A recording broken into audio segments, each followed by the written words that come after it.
are we going to go? And welcome back, Marilynn.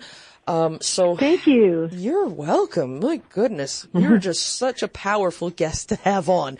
So how does one start? So if somebody out there listening to this, they want to improve their life, maybe their circumstances could be better, and they don't know where to start. What would be the first step a person could take along this journey here? The first step would be to breathe and to stop.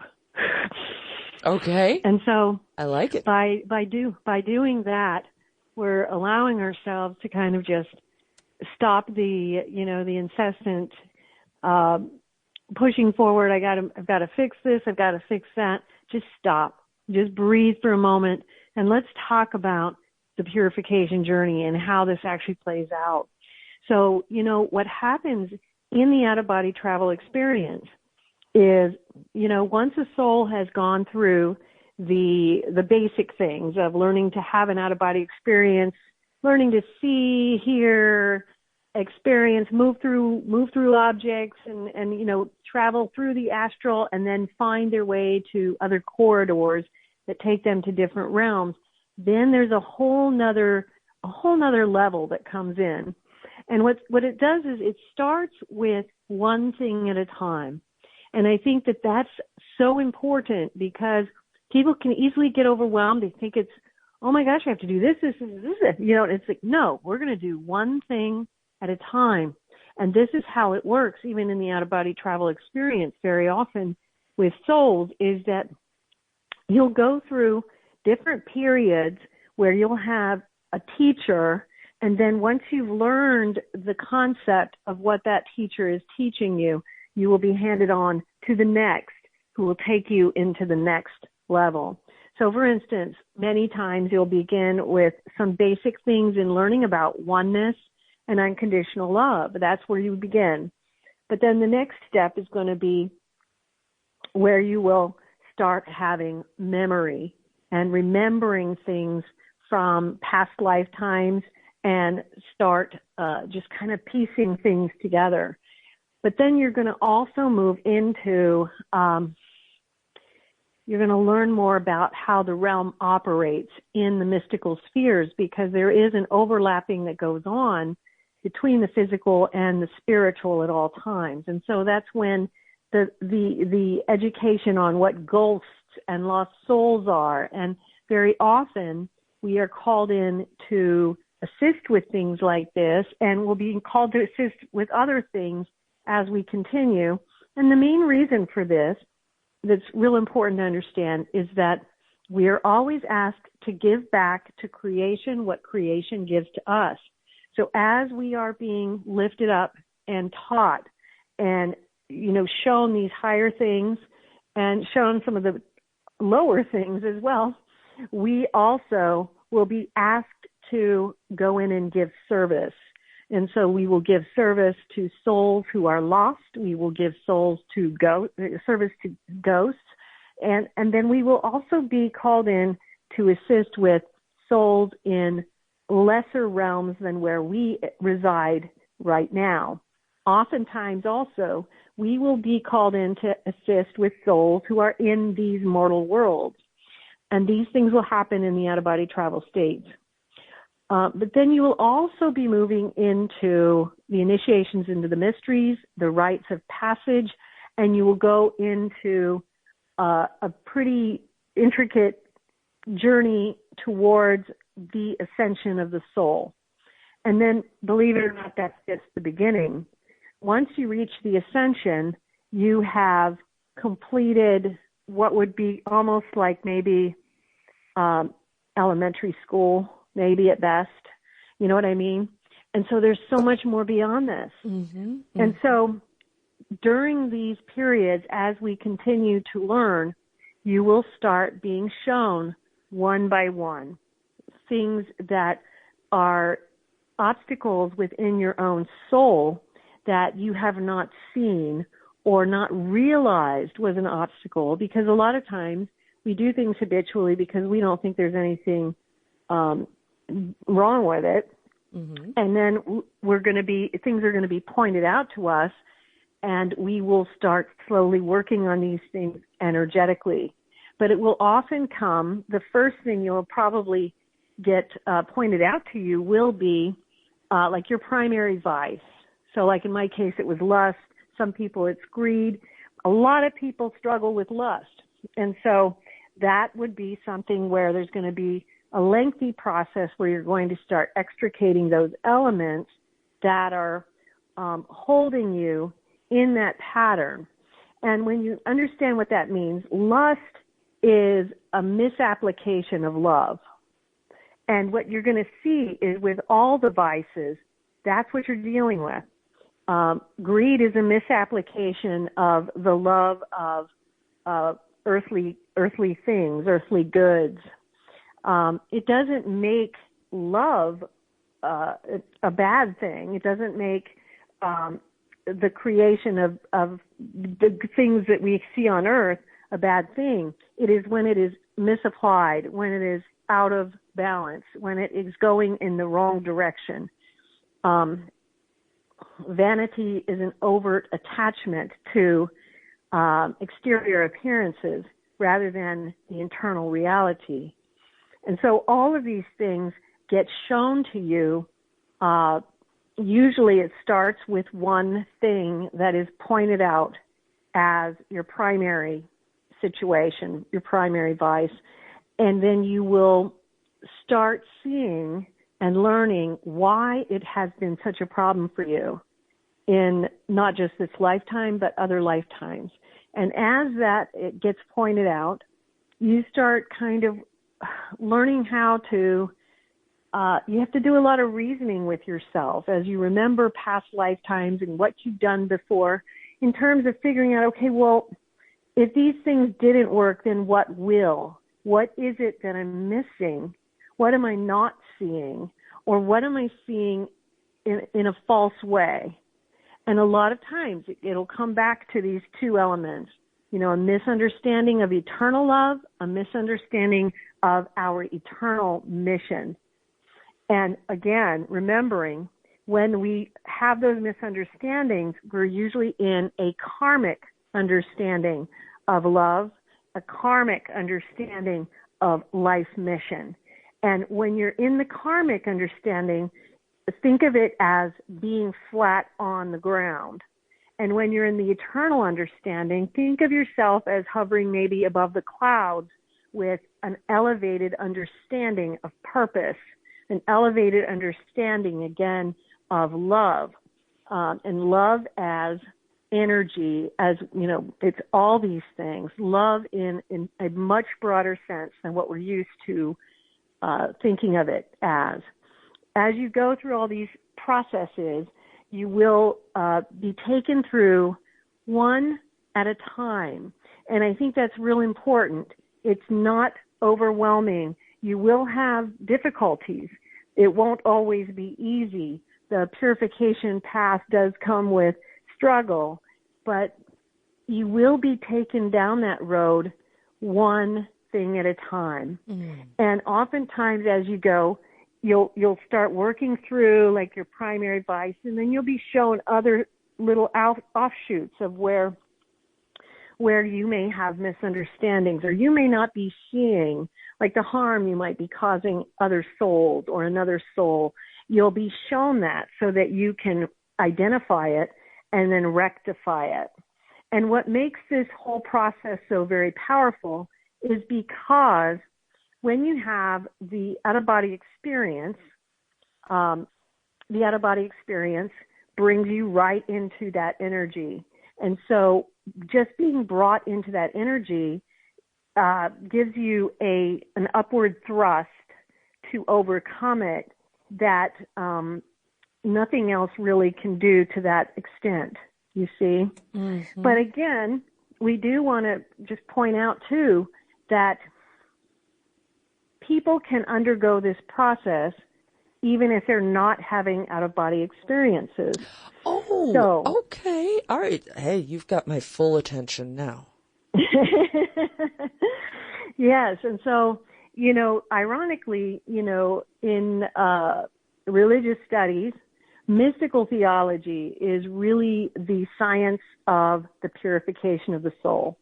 And so there is this whole process that people can undertake, which is, can involve, first of all, like reading certain books. A lot of people will benefit from reading the Mysteries of the Redemption because it takes them through these experiences. And, what I have found from what people have written to me about is that the things that I struggle with are the things that are the struggles of the common man. You know what I mean? And so, oh yeah, none of us are perfect out here, Marilynn. You're talking about the different sins, and I'm thinking to myself, I love to sleep in. I love cookies and ice cream. Is that one of them? We're not perfect. We try, I guess. But right, and I doubt that those are hindrances, unless for some reason they were, an obstacle to a particular thing that your soul needed to achieve. Okay, got you. But like what you would find would be the things that a lot of us don't recognize in ourselves, and if we do, we often don't rectify it, would be gossip, would be the harm we do with our mouths to other people, and I'm very guilty of that throughout my life and went through a lot of purification with that. We have the sin of lust, we have the sin of greed. It's oftentimes the things that we will do or with our loved ones, with our friends, or with people throughout our lives that we didn't realize cause them hurt or pain. I think I just figured it out. For me, wrath. I can get upset, Marilynn. I know I sound like a nice, sweet girl, but boy, can I ever get upset and angry. And whenever I do, that tends to be a block to whatever it is I'm trying to accomplish. And you said there would be struggles, and it's sometimes very uncomfortable to look at ourselves, right? And I am not proud at all to admit this on the air, but we're being real here. Okay. Maybe that's my thing, to focus on that, and I do my very best, but maybe following your process would help me to really work that one out, because things happen and I just go, and that isn't helping, right? That's part of the destructive energy, right? Right. I mean, I think that's an excellent realization, and I'm going to climb right on that bandwagon with you because I've also been guilty of that a lot in my life. And, I think that one of the things that we can all realize is that we do feel uncomfortable being totally honest with ourselves or with others oftentimes about these common failings that we all share. And the irony is that one of the things I've discovered in, having people write to me is that we really are so much the same, and our struggles are so much the same. And I think that one of the things that does in terms of for people to hear that is to realize that there's no point or reason for you to feel shame about it. And this is why I often tell people, if you're doing that, you switch over from that maybe more of a Christian mindset and go over into a Buddhist mindset, which is, this is a hindrance. This is keeping me from the goal that I am seeking. Or it is a craving, so like greed and lust are cravings. There are other cravings as well. But definitely our anger and our wrath is a hindrance to us in achieving the spiritual objectives that we often seek out. And so there's this process where we turn that outer critic into ourselves and we change it to a compassionate discernment, where we are going to objectively see the things that are slowly pointed out to us. And these things can be done. And this is what's so important too. So if you're not having out-of-body experiences, you can still enter into the purification journey. And you can do this through your own study. You can benefit from reading books like mine and listening to, other people's experiences, This is one of the benefits of those ancient sacred texts, is that by engaging in that study, we are actually removing fetters, as is referred to in Buddhism. Fetters are things that are attached to our soul that are problematic for our spiritual growth and our spiritual progress.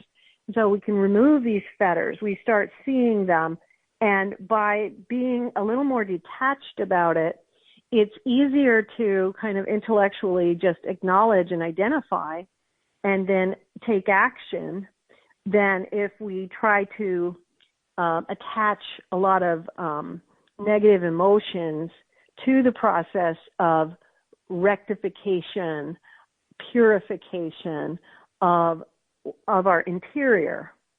And what we learn, and you'll see this in the study of mystical theology, there's some amazing mystical texts. In the Catholic tradition, there are like two of the great writers of mystical theology would be Reverend Garrigou Lagrange, The Three Ages of the Interior Life, Father Adolphe Tanqueray, who wrote The Spiritual Life. But, one of the things that you learn from studying ancient sacred texts is this stuff goes across the board. And there is a great similarity between those two writings and the writing of Islamic Sufi writer Imam Ghazali, who wrote the Ihya Ulum Uddin, which is basically the Sufi Islamic 2-volume text on mystical theology. And what is this mystical theology? It's this science of literally in examination, and it's examination of conscience, but it's more than that, in that we have to identify things that we don't actually see. And that is what the benefit of, first of all, the out-of-body experiences can be. But even when you're reading or listening to the experiences of others, it brings forth within us an awareness, an identification of things that, because we are all so much more similar than we often realize.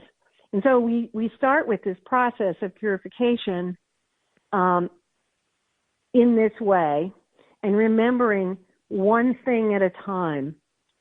And then there are many of these practices that are brought forward to us from some of the great, ancient sacred texts. Like, for instance, the Training the Mind in the Great Way, which was by the very first Dalai Lama, who writes of this practice of looking at everyone we meet as father, mother, sister, brother, spouse. And by doing this, and I'm saying this in this way, in this gait, because I want people to think about that as I'm saying it. By doing this, what happens? When we start seeing everyone that we meet as if they were our mother or our father or our sister or our brother or someone beloved to us. Mm-hmm. And remember that this is what we all are. We are all that to somebody. You know what I mean? Yes. No, yes. And your enthusiasm is infectious, by the way. I'm glad. Thank you. Yeah. And so, when you see that, can you see how it can be transformative as a practice, because all of a sudden everyone changes. It's this, we're going back to this energy thing. It's a frequential shift in the way that you view other people, even those you might consider your adversaries or enemies, when you recognize that simple fact. And you think about that. That was the first Dalai Lama. How brilliant was that? Yeah, and I've actually heard that in other disciplines as well, that you should look at everyone you meet as a god or a goddess or as sacred. Each person that you meet, they could be a stranger, might be the person that takes your $20 at the gas station, but that person is still sacred, and we're sharing this earth with them. So what you're telling us now, is it's something I've heard before, but you're telling it in another, brilliant way. And it's a shift in our thinking of how we approach others, because it really does matter how we look at others around us, even if they're strangers, even if there are adversaries. That changes your thinking. It changes your consciousness. It changes how you move through the world. As opposed to, I don't know, maybe you can speak to this, because, and I'll use myself as an example, because sometimes it's easy to get into a mindset. I was in this mindset several years ago where it just seemed to me everybody's just against me, and this world is just fighting me, and it's just not fair, and nothing I do works, and I don't know. And I would wake up and start my day like that. When I shifted my mind to be thinking a little bit differently, no, the whole world is there for you. It's like a paranoia as opposed to paranoia. The world is there for me. It's beautiful, and all the people that I interact with are sacred in some way. They're my brothers, they're my sisters, my mothers and fathers and cousins. That you think of them that way, it changes your very mind and your very thoughts kind of effortlessly. You don't have to try to do this. You make that shift, and then it's amazing what can then start to happen to you in life. You start to get more things done. Things start to feel easier. You wake up exhilarated. That's just something I've noticed by having a shift in my consciousness toward like what you're talking about. Yeah, and I love it that you brought that up in particular, because every one of us has been through periods in our lives where we felt that way, right? And so what it does is it reminds us again, first of all, for those who might be listening, who might be in that space, don't feel bad that you're there. We've all been there, probably more than once in our lives. And part of the practice is how do we deal with it when we're there? Because, chances are we might be in that position again, at some point in the next 10, 20 years. Sure. And so then it's like reminding ourselves, okay, now I'm back in this space. And when you're in the space, you're like, I don't want to do this. This is stupid practice, But then, so you're in a different space, right? Mm-hmm. But then once you're ready to, then you start looking, there's a practice I have to get back to, because you remember that this practice is what pulls you out of it, what's pulled you out in the past. And you're not going to feel good about it right away. You often feel like crap about it. You feel like, I don't want to do this. This is stupid, But it's these steps. And that's why I want people to remember one at a time, one thing at a time. You're not going to, attack this purification journey by, we have to look at every little thing. You just look at one thing at a time. And then when you're dealing with a situation like that, it's one step at a time with the practice. And if it feels stupid the first day, that's probably pretty typical, because you do it in order to change your point of view. You're not doing it because you're already there. So when you start doing it, it's going to feel a little weird, and you're going to be like, oh gosh, this is dumb, Yeah, And then you're going to, you're going to slowly, one step at a time, one attempt at a time, pull yourself into a higher thrust, which is this higher way of thinking that allows for you to then move into that other energy that you talked about as you transformed out of it a bit. And, you were talking about the body experiences. And, speaking of the first Dalai Lama, I wanted to mention this experience that I had, years ago that was just so beautiful.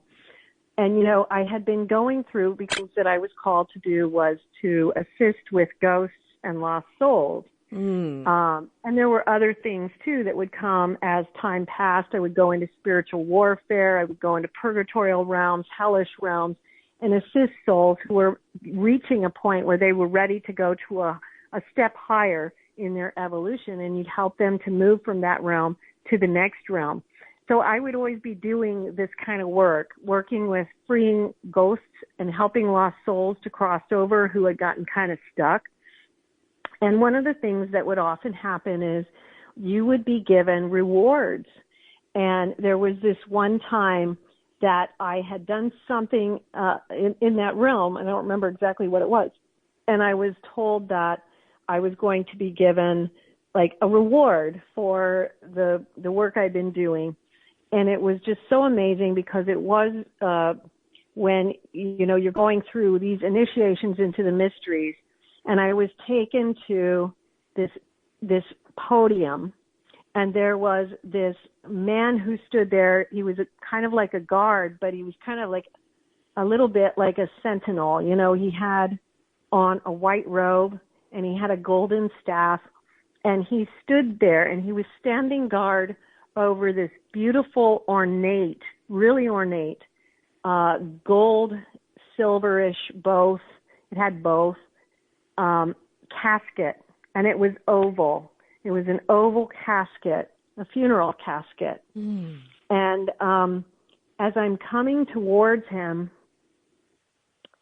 he said to me something to the effect of, because of this particular service that you've given, you have been given and granted the opportunity to come up here, and you will get to experience the energy of the Dalai Lamas, and that this casket contained the energy of all the wisdom that the Dalai Lamas had during all 14 of them, you know what I mean? And it was this amazing thing. And so I was just in awe that I was going to be allowed to do this.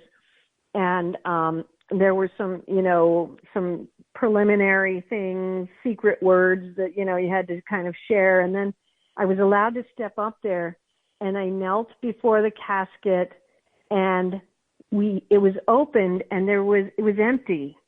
But when you touched the casket, this unbelievable, holy, it's like so hard to even put into words, but this unbelievably holy, reverent, just astonishing energy of the knowledge of the Dalai Lamas entered in through my hands. Wow, and I cannot imagine. Wow. It was just so beautiful. And I was just so overwhelmed, you know, there was tears and all those things, you know. And then I was, you know, my moment passed, and I had to get up and turn around and go away. And I will never forget that. It was just such an amazing moment, and, you know, just one of so many that I have been so blessed to receive. You know, one of the other things that I wanted to share in terms of an experience, and it really relates to the conversation that we're having, is an experience that I had years later, many, many years later, probably 2 decades later, where I was given to go to the throne room of God. And oh my, this is still probably the most profound out-of-body experience I've ever had. And I doubt I'll ever surpass it. It was just so amazing. And I've, you know, been blessed with many, many beautiful things. But when I went to this throne room, it was like, then I'm going to try to make this make sense in terms of what we're talking about, because it's totally related to it. Because you know how you spoke in your near-death experience about this spark of God that lies within each of us, and how you knew that we were all important, you know? Yes. And this is one of the things that it was so hard to put into words. I'm going to do it. I'm going to do it. Okay. I believe in you. You can. But I do get it that these kind of experiences are so hard to narrow down to the words that are available to us. You know, they can be. And this was really like that. I mean, so it was like I was given this special grace that night where I was allowed to like observe and also kind of like move with, any words I use will be, you know, they won't be enough, but I'm just going to do it anyway. It was like move with, observe, ride on the back of, you know, the Almighty God, which, you know, it was this sense of it was like, you know, what you would sense with like God the Father, but it was also this vast, expansive energy that encompassed all things. And it was just so amazing because what I was allowed to witness was from the standpoint of God. I was watching and going through like several hours in one night of the movement of God. And it was so inexplicable, but he was moving through millions and millions of individual souls. Yes. But yet I was allowed to experience the intricate detail of what he was doing for each of these souls. He was intervening in their lives with something that was really important, and somehow, like, it was like I was seeing how he was going to millions of souls in a single instant, but yet it was so thorough and so complete. It wasn't like, you know, like we would think if it's like millions of souls in an instant, that it would be, you know, just a little touch here and there. It was these deep, expansive, and complicated plans that he had for each and every single soul. And because God is God, the universal being is all-knowing, he had this ability to do this in great depth with every single soul in one instant. And I went through many, many instances with him throughout the night. And it was, I woke up like completely wordless. I was like, I will never be able to express what I've just seen. It was just so amazing and so, you know, you recognize that kind of depth and loving care that God is giving to every single human being. And somehow it's happening like so instantaneously. It was just beyond words. But I will never forget how in depth each of these incidents were. I remember like one situation where there was something being prepared for this woman who was going through something with her spouse, and the divine energy, God, was moving things so that she would find a ring, and this ring had significance to her, and it was going to give her a moment of enlightenment that she needed for whatever this problem was with her and her spouse. There were details like this with every single one, and somehow my mind was able to comprehend it while I was experiencing it. But obviously I couldn't comprehend it now in my physical body, you know, because it was so infinite. You know what I mean? Oh, yes, incredibly. You're giving me the goosebumps over here listening to I think you're doing a fantastic job of putting something incomprehensible into words. But that example of the lady who, if she found that ring, and then God is moving things so in such a way that she can find this particular ring. And when she does, that will be a moment for her, a very important, pivotal moment for her in her life. Now, let's all think about our lives, because Marilynn, things happen to me all the time.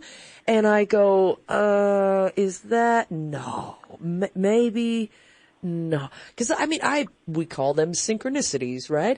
I have little signs that I get, and it might be a butterfly that lands on the porch outside, or it could be my kitty cat looking at me in a certain way, or it can be maybe an email that somebody says to me in just the certain words that they use. So those things that happen to us in our lives that affect us, and we wonder, is this a divine thing? It very well could be. That's a powerful message, Marilynn. Well, I feel that it absolutely is. And, I think that it's probably more often than we even realize, because the way that I saw it, it was like, wow, this just infinite movement through an infinite number of lives in such an amazing way, and such a fascinating way. I think that we are touched by the divine probably a lot more than we realize. Every single one of us. Yeah, I think we are. And it's kind of up to us to notice it. But I also think when it is the divine that is touching your life, you know it when it happens. You feel it. I think we do. We know it. We recognize it.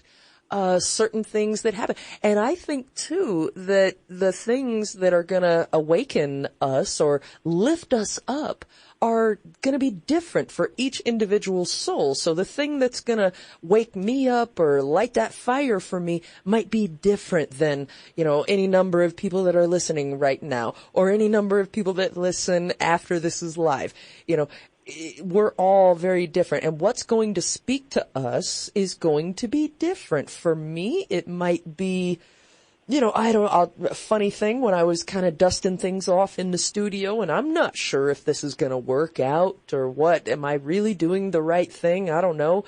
And this is such a simple and strange thing, but I have Art's big red clock in here, and that's how we keep the show schedule, maintain the show schedule. And every time you plug that thing in, it's hooked up to a computer, and you have to go in and program it. And so I was not looking forward to this, because the big red clock is complicated. And so I was like, all right, we'll just pull this stuff out because it's in the way of the plug-in, and we'll plug in the big red clock like we're supposed to.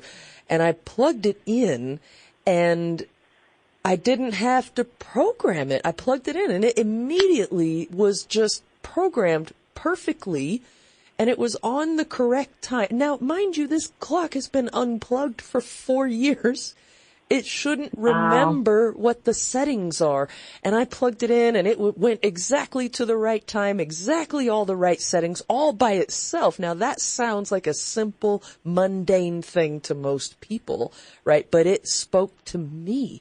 What if, and this is crazy, I know, what if that was God moving a simple thing for me to say, hey, this is the right thing.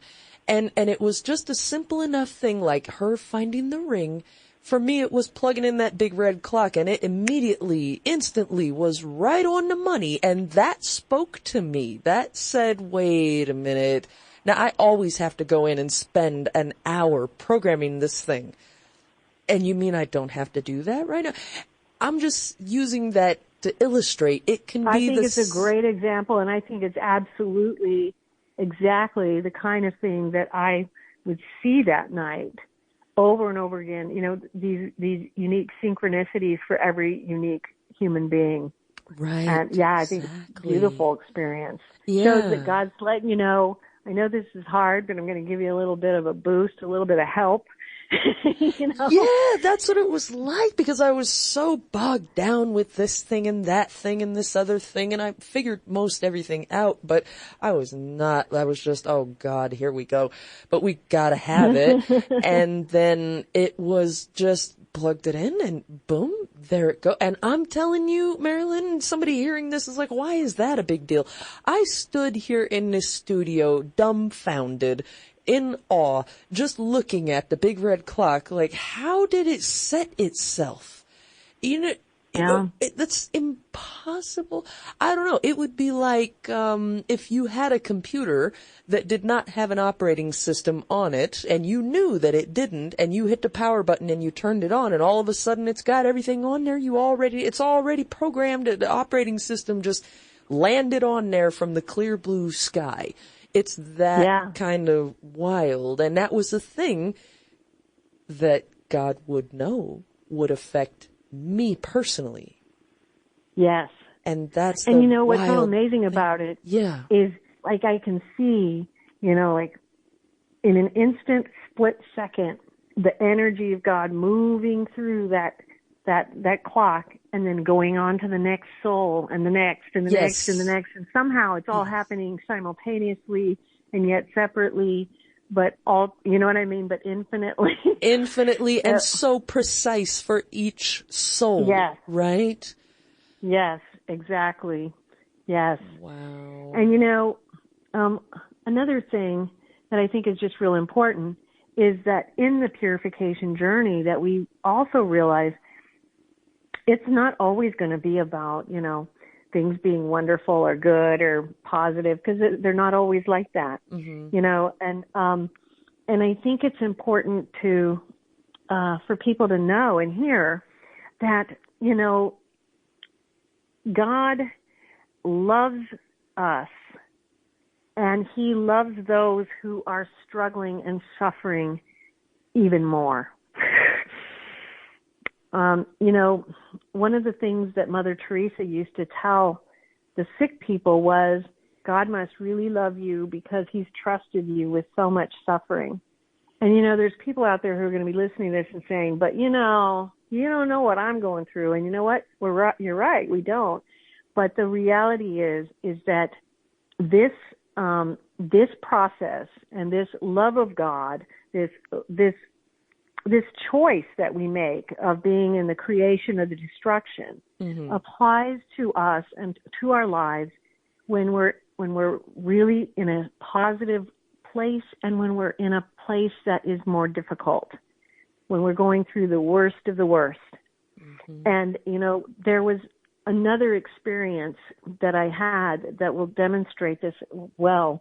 And it was this series of experiences that I had about the Exodus, and the Exodus not in the way that you might think.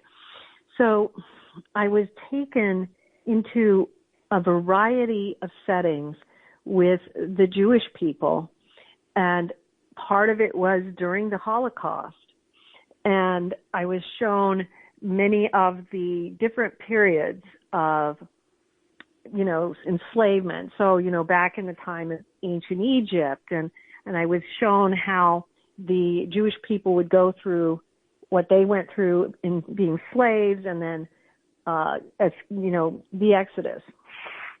But what I was then shown was, it was placed before me to see these two different energies. The lower energy was what we were seeing on the ground, and the energy above it, imagine two like rectangular type energies. The one above it represented this higher frequency, which was the Exodus, mystically speaking. And then the Lord took me into the souls of some of the people who were in the concentration camps during World War II. And he showed me that there were some among them who achieved the Exodus even while living in literally what we would consider the greatest earthly hell. And what he meant by the Exodus was that they were able to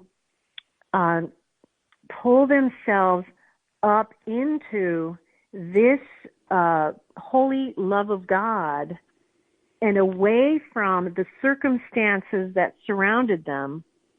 And somehow they were able to transcend it, even while living in what we would consider the worst of the worst situations in life. And it was like they had ascended while yet they were still living. But they had ascended because they were able to uplift and bring their consciousness into this higher sphere. And so it was really interesting to see it, because it was not in the sense, because, you know, it almost sounds like I'm talking religion, but it's not religion. It was something that they were able to do because of the way that they lifted their consciousness, that they were able to be in the midst of hell all around them, but yet they were in paradise in their spirit, in their soul. And it was such a beautiful thing. It was almost like, you know, seeing from these souls like a beautiful bird flying from them up into the heavenly spheres. It was, they were connected to something greater than themselves. And this is one of the things that we can also do in our earthly journey. Mm-hmm. Mother Teresa was an embodiment of that, in that she had this ability, and this was a grace and a gift that was given to her, and that she modeled so perfectly, that she understood that there was a great value and purpose and also grace in suffering, and that God loved those people with a deep, fervent love in a way that was unique, because he entrusted to them this great suffering and difficulty to go through. And one of the things that we can do when we're going through difficult times, because we all live a pretty similar experience, and there's going to be those things, mm-hmm. is to remember there is purpose to it. And part of the purpose lies in this understanding of this exodus, this spiritual state called the exodus, that takes the soul into a heightened paradise, despite whatever might be going on around them. Wow. I don't know if I explained that well. No, you have. I think you have. And, you know, like I say, a lot of us are hurting. A lot of us are struggling. We can't figure out why it is we take 2 steps ahead and 3, 4 steps back. And is it something I'm doing wrong? What is going wrong here? But we also have this creative energy that's all around us. It's imbued in everything, in every person, in the natural world, and we have access to that. And if we choose to, you know, connect with that creative energy, it seems to me that's when we can then begin to create in our lives, and we can hold paradise within us no matter what's going on. You know, even if it's the burning desert and your air conditioner has quit, and you're trying to figure out, like, how do I make it through today? It's going to be 116 degrees out here today. This is not ideal. But, however, and that's a real thing that happened to me this summer. And then, oh my gosh, I feel for you. Yeah, well, look, it's all in how we look at things, you know, and if you can mm-hmm. connect to that creative energy, well, then you can create a way to get through the situation. And I would do little things, and we made it through. And I would keep my kitty cats cool by keeping their food in the fridge, or different little things that I could think of, you know. And in the heat of the day, I would have at least about 3 cool rooms in the center of the house, and I would sit down and I have a little ice cream and I put my shorts on and put my hair up and maybe have some cool water nearby. And then you sit and you realize, now that you're in that creative energy, well, this isn't so bad. Now I'm able to handle the situation. If you get into that destructive energy side, which is an easy thing to do, I'm not perfect. I complain about stuff all the time. And I complain how difficult everything is all the time. Oh, the desert is so brutal. But if you move away from that in your consciousness and hold on to that creative energy, and let me rephrase that, connect to that creative energy, and you start to feel uplifted inside. You hold that paradise within. It's amazing then what you can create to deal with and handle and get through the day, if that makes any sense. And then you can build on it from day to day to day and make your situation better. It may not all turn into golden paradise in one day. It may take several days. You build upon what you built the first day. You build on that the second and the third and the fourth day and so on. And before you know it, you can look around and say, wow, how did this happen? I have a completely different life now than I had maybe a month ago. This is just my rudimentary understanding. No, it's great. That's exactly. And I think that all of these things can come together and they create, this purification pathway. Mm-hmm. It's kind of like, the Buddha said that an unexamined life isn't worth living. Mm-hmm. And so part of what the purification journey is, it's an examined life. But by examining our lives, we are generating all of this spiritual potential. Most of the people who probably listen to your show are people like us who are interested in spiritual progress, in our lives. And it's these kinds of things that actually energize and change the frequency of where our spirit is going. One of the things that people are so surprised by is that this examination oftentimes will generate more mystical experiences, more out-of-body travel experiences, because what you're doing by just beginning the process is literally shifting that frequency, and it kind of opens things up. You see what I'm saying? And one of the things that a lot of my readers have experienced, and I know that when I wrote the books, and the one I'm speaking of in particular for those who are beginning is The Mysteries of the Redemption, a treatise on out-of-body travel and mysticism.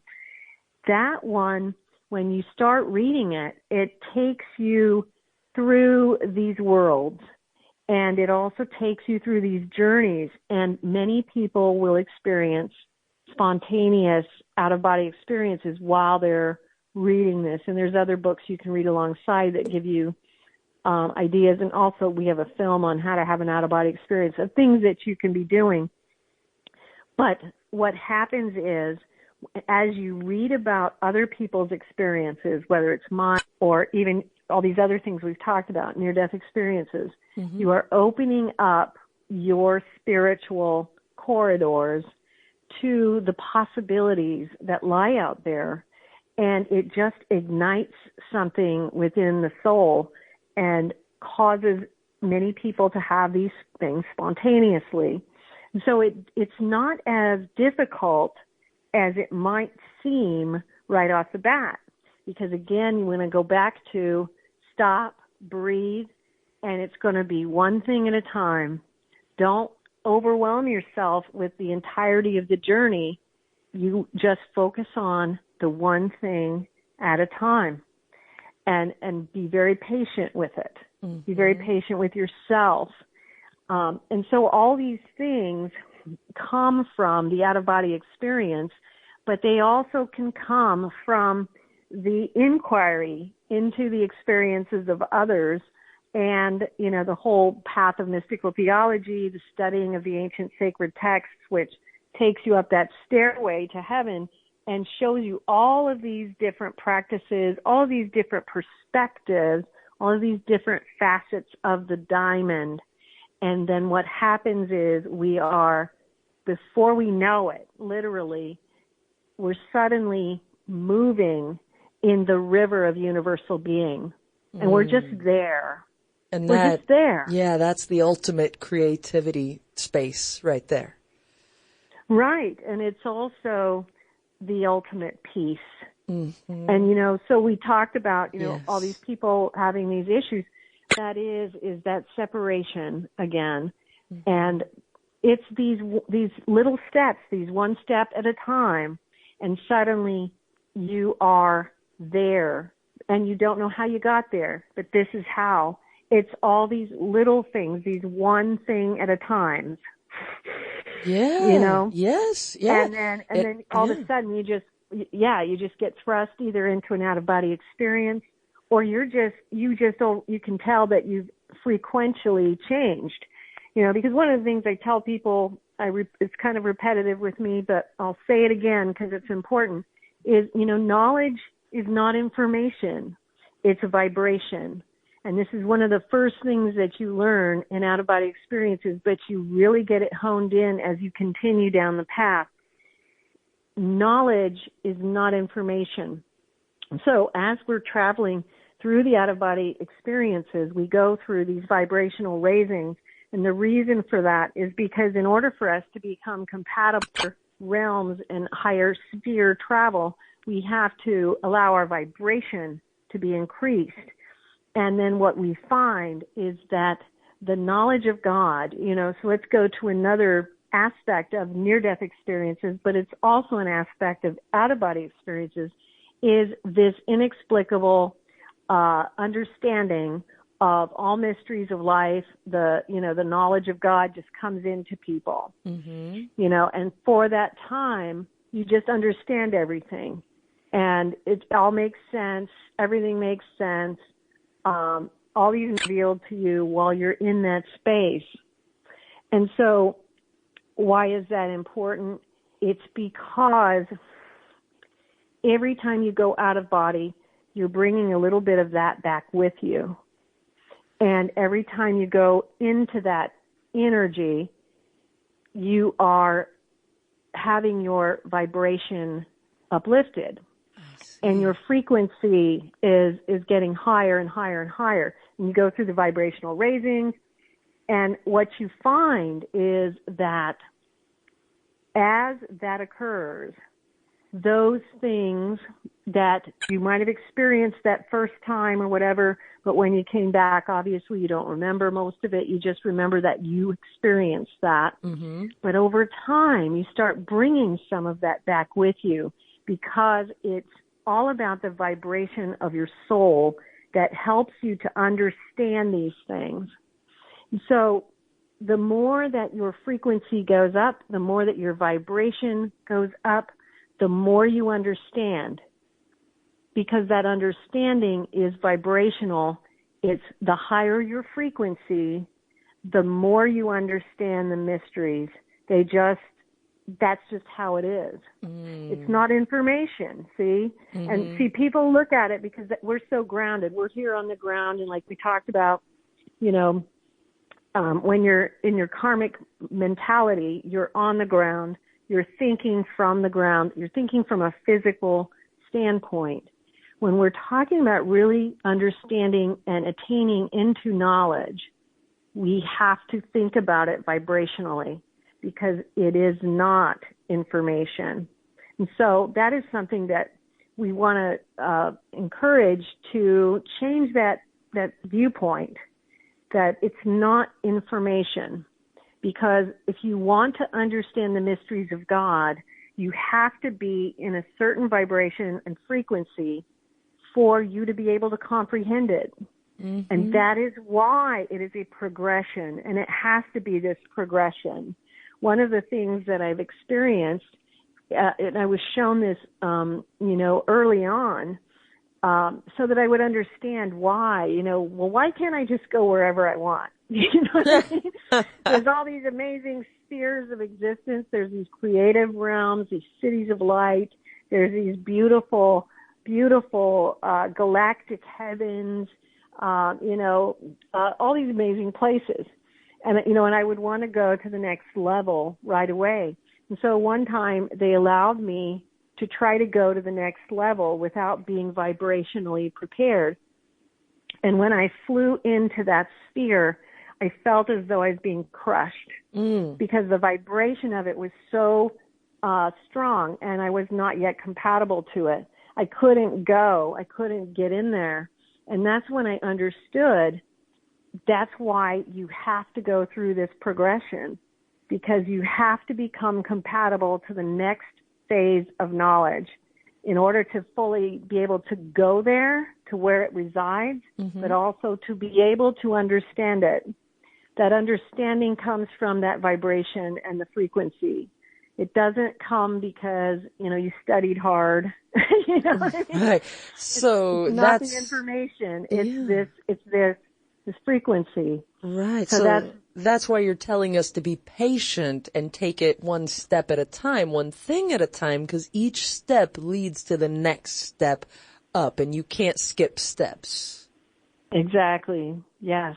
Okay. Yes. All right. That makes sense to me. I can buy that for $1. And then, also don't be frustrated when you don't understand something. It's just a matter of time and patience, because it's not that, you're not, processing enough information. It's simply vibration and frequency.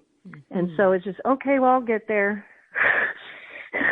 Right. I'm not there today, but maybe tomorrow. I might get there tomorrow. Maybe I went a quarter of a step today, and that's still something. And then maybe tomorrow I'll get to a higher step if I'm ready for that, and I think giving ourselves some grace to be imperfect is so important, because we feel we have so much pressure on us, Marilynn, to just be perfect, amazing, productive, rich, beings. And none of us are all that, even the people that are rich. None of us are all of that. It's something that we work toward, but it's okay. Something I learned in my near-death experience, and this is going to sound really crazy coming from somebody like me, especially to my audience, but the being that I was in communication with, the divine that I was in communication with during my near-death experience, didn't care that I'm not perfect. Exactly. Still loved me that I'm not perfect. Still loved me that I hadn't done A, B, and C. Didn't matter. It didn't matter. We don't have to be necessarily perfect.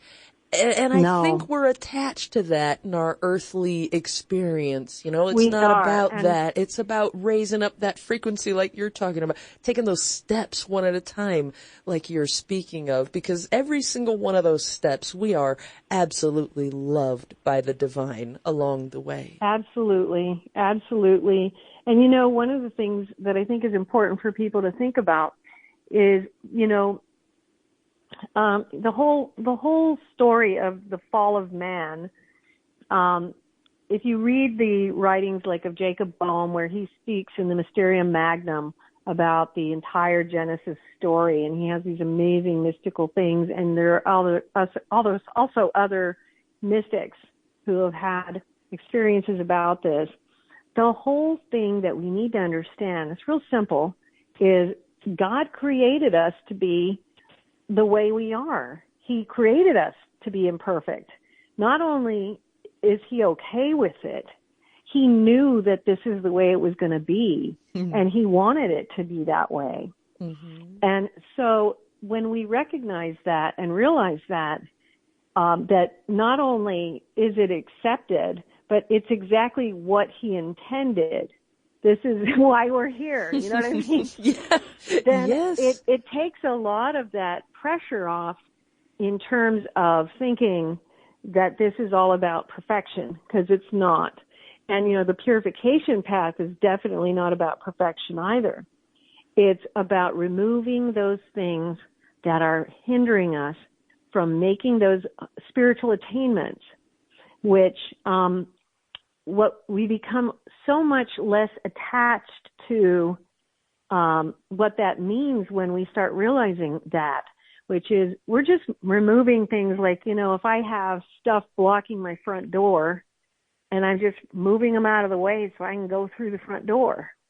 That's what we're doing. And so there are things that we need to understand, things that we need to know, things that we need to recognize that are causing, a block for us. It's blocking the door. Mm-hmm, and we're just doing that. We're just moving some things out of the way so that we can make that spiritual progress that we are all kind of seeking, right?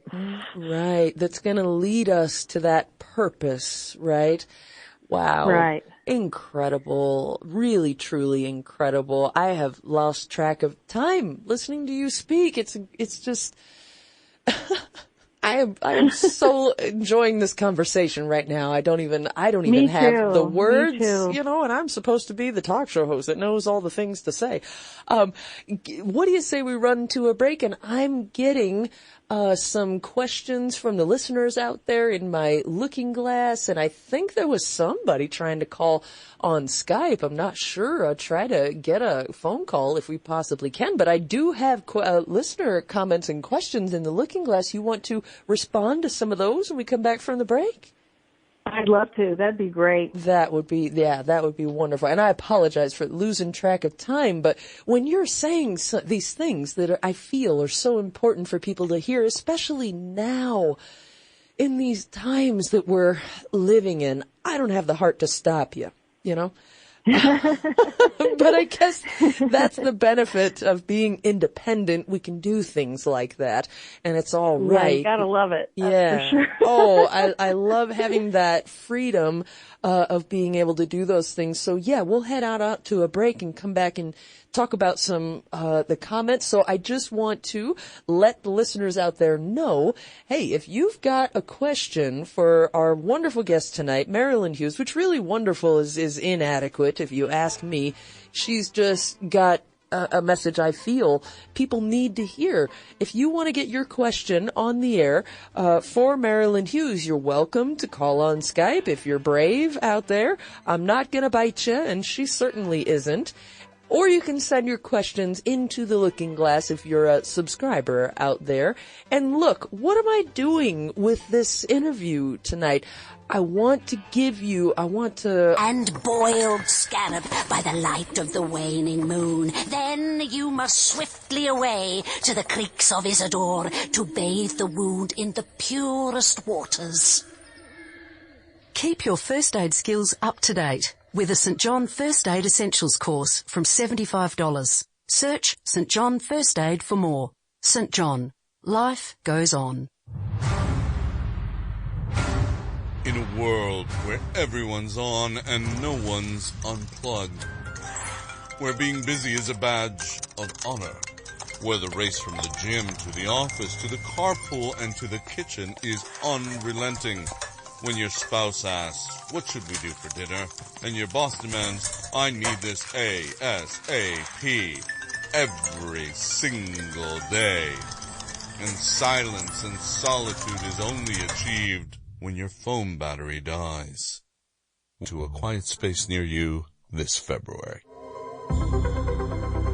I started building electronic equipment to make contact with whatever might be out there beyond the Earth. John has a very special mission in life. He is trying to contact aliens. It grew to encompass an entire bedroom. That equipment continued to grow. I built this 2-story high deep space transmitter. It allowed me to reach deeper and further out into space. So I was always seeking to explore, to look beyond what we have here. My interest is in finding out the unknown.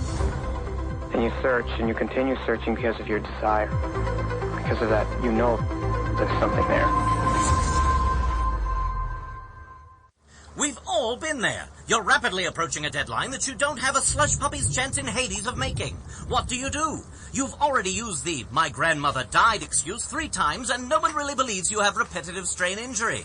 Here's the solution. The Auto-Scribe Deadline Extension Excuse Expulsionator. Simply input the real reason for your delay, and the expulsionator spews out a customized brass ball to meet your needs.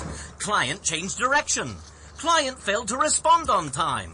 The account executive never returned my call.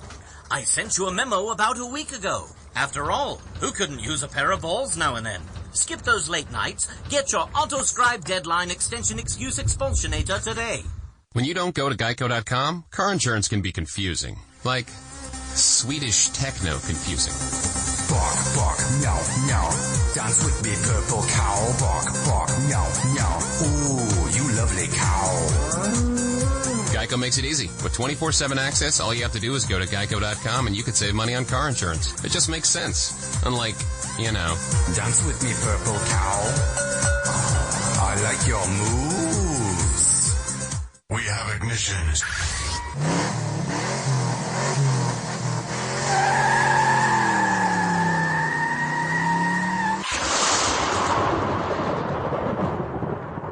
Through these periods that are dry, which means we're having dry spiritually. We're not receiving these wonderful consolations. So it's very, very common. So don't feel alone.